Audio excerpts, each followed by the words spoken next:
दोस्तों नमस्कार। Colonel Ajay CO Ajay astro money group first global astro finance digital channel से आपसे मुखातिब होता हूं। आज 18 अक्टूबर सन 2025। दोस्तों सर्वप्रथम सभी दर्शकों को, सब्सक्राइबर्स को, इष्ट मित्रों को बहुत बहुत धनतेरस की और दिवाली की बहुत शुभकामनाएं। घर परिवार में आपके सुख शांति स्वास्थ्य खुशियाँ आए, ऐसी हमारी ईश्वर से कामना है। दोस्तों हमारा हर संभव प्रयास रहता है कि आप हमारे चैनल में लगातार बने रहें। साथ साथ मैं आप सबको बधाई देता हूं, शुक्रिया अदा करता हूं कि आपने हमारे चैनल को एशिया नंबर 1 कमोडिटी चैनल बनाने में जो हमारे को सहयोग और आशीर्वाद प्रदान किया है। आज लगभग 42 कमोडिटीज़ 5 मार्केट पर आपको अपडेट हम लोग दिखाते हैं। दोस्तों 2 करोड़ से अधिक व्यू, 12,000 से अधिक शो, साथ साथ 3,15,000 के रजिस्टर्ड यूजर इस बात की गवाही दे रहे हैं कि कितना प्यार और सम्मान आपने हमारे चैनल को दिया है।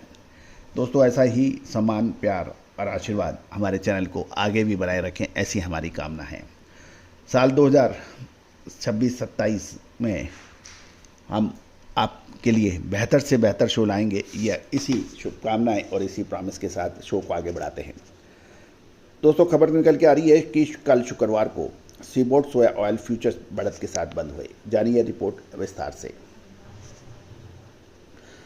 दोस्तों खबर निकल के आ रही है कि पिछले 5 में से 4 सत्रों में मार्केट में मजबूती देखी गई, जिसमें मजबूत US biodiesel demand, south American supply की टाइट स्थिति और फर्म बेसिस लेवल्स में भावों को सपोर्ट देखने को मिला और शुक्रवार को सीबोर्ड सोया ऑयल की फ्यूचर्स में बढ़त के साथ बंद हुए। गौरतलब है कि दिसंबर 2025 कॉन्ट्रैक्ट 0.26 सेंट बढ़कर 51.13 सेंट प्रति पाउंड पर बंद हुए। हालांकि पाम तेल की कमजोरी और ग्लोबल मार्केट से मिले जुले संकेतों के कारण तेजी की रफ्तार नहीं पकड़ पाई। दूसरी ओर चीन और अमेरिका के राष्ट्रपतियों के बीच दक्षिण कोरिया में संभावित वार्ता और ट्रंप के सकारात्मक रुख से बाजारों की दिशा आगे प्रभावित हो सकती है। मोटे अनुमान की बात करें तो शुक्रवार को फंड्स ने करीब 1500 सोया कॉन्ट्रैक्ट खरीदे, जिससे लगातार 5वें सत्र फंड्स इनफ्लो जारी रहा। खबर यह भी है कि स्पेकुलेटिव बाइंग और मजबूत बायोफ्यूल डिमांड से मार्केट को सपोर्ट मिला, लेकिन रिटेल ऑयल्स में उतार चढ़ाव और सीमित ट्रेडिंग वॉल्यूम के बावजूद सेंटीमेंट पॉजिटिव बना रहा। साथ साथ भारत की बात करें तो भारत के अंदर विभिन्न व्यापारियों से बात करने पर यह भी पता लगा कि व्यापारी खाद्य तेलों के उतार चढ़ाव से काफ़ी परेशान हैरान रहे। साथ साथ बिक्री की कमी की भी शिकायत कुछ व्यापारियों ने की है।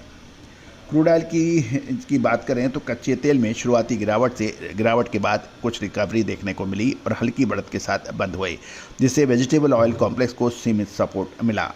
नवंबर WTI $0.08 या 0.14% बढ़कर बंद हुआ। चीन ट्रेड टेंशन में नरमी और ग्लोबल ग्रोथ आउटलुक से सुधार देखने को मिला। एनर्जी डिमांड और की सेंटीमेंट्स मजबूत देखे गए। राष्ट्रपति ट्रंप के इस बयान से भी सेंटीमेंट को बल मिला कि मौजूदा टैरिफ लंबे समय तक टिकाऊ नहीं है, और उन्होंने इस महीने के अंत में दक्षिण कोरिया में चीनी राष्ट्रपति के शी जिनपिंग से मिलने की पुष्टि की है। दोस्तों ये तो तय है कि यदि हम पिछले लगातार अमेरिकन राष्ट्रपति के जो बयानात हम सामने आ रहे हैं कि उससे ये तो तय है कि पूरा ग्लोबल ट्रेडर्स और इन्वेस्टर्स फॉर्म ये समझ गया है कि ट्रंप के बयान स्थायी नहीं होते, वो स्थिति के अनुसार कभी भी चेंज हो सकते हैं, क्योंकि पास्ट अनुभव यही रहा कि अधिकतर बयान तोड़ मोड़ के पेश हुए और उसके बाद में उसमें वो परिवर्तनशील रहे। दक्षिण अमेरिका की बात करें तो FOB मार्केट, साउथ अमेरिकन सोया FOB वैल्यू शुक्रवार को सीबोर्ड फ्यूचर की मजबूती के साथ बढ़ने के समाचार हैं। अर्जेंटीना का दिसंबर FOB $6 बढ़कर $1125 प्रति मैट्रिक टन और ब्राज़ील का दिसंबर FOB $4 बढ़कर $1143 मैट्रिक टन पर देखने को मिला, जिससे दोनों ओरिजिन्स के बीच स्प्रेड लगभग $20 प्रति मैट्रिक टन पर स्थिर रहा है।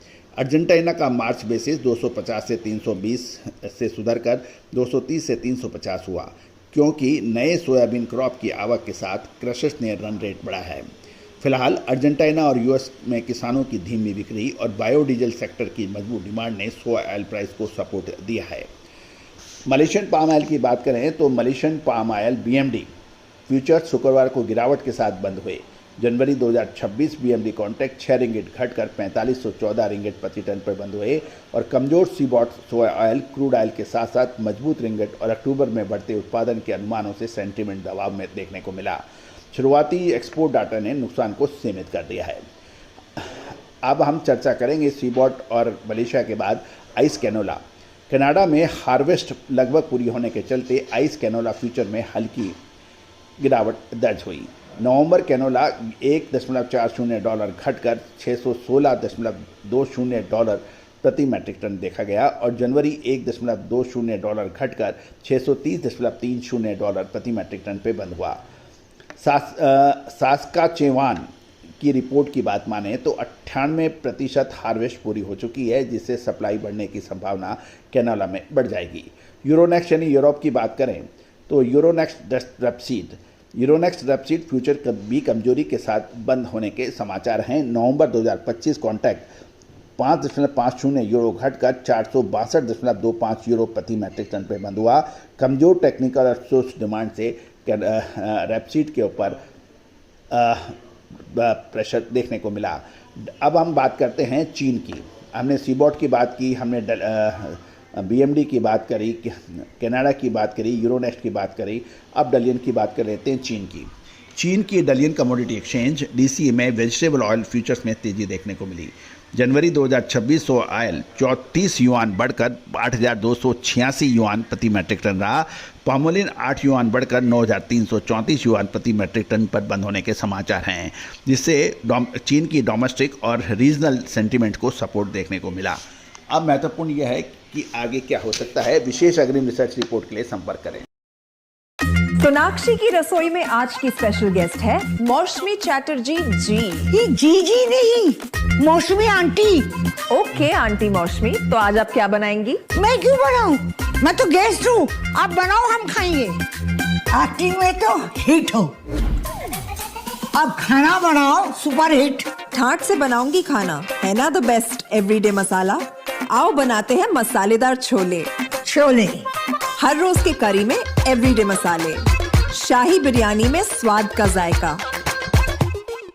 पटल पोस्तो और शुष्य इलिश भापा।